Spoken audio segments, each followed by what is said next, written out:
Hello guys, ito na po yung aming mga bagong alagang ibon, mga inakay. Si Hershey, si Chucky at si Milo. Ito po yung itlog ng aming inalagaang kakatiel, no? Si Lemon at saka si Ginger. So ang apat na itlog ay 3 lang ang napisa. So nakakatuwang alagaan ang mga ibon. So ito, tinuturuan namin sila ngayon pa lang. Nawa mga kapatid o kaibigan, suportahan nyo po ang aking channel, ang God's Invitation TV channel sa YouTube. Ganon din po sa FB account ko sa Ed Sasam o Tatay Ed. Tingnan nyo po sila, malalaki na sila ngayon, may balahibo na. At ang isa, si Milo, yung puti, ay nakakalipad na po.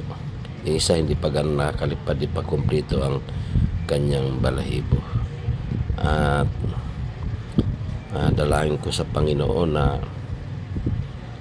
ang sinumang manonood ng aking mga video, ang sinumang magsishare, mag-like, susuporta, ay pagpalain ng ating Panginoon.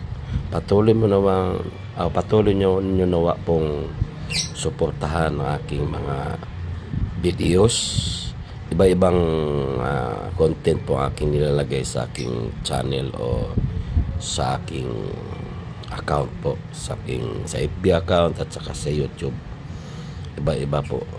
Pero ang pinaka-priority ko yung mga kanta na para sa Diyos at mga salita ng Diyos.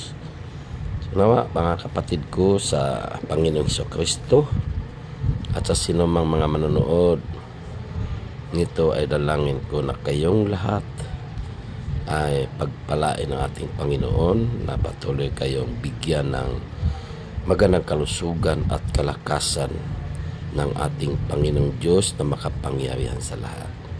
God bless you all.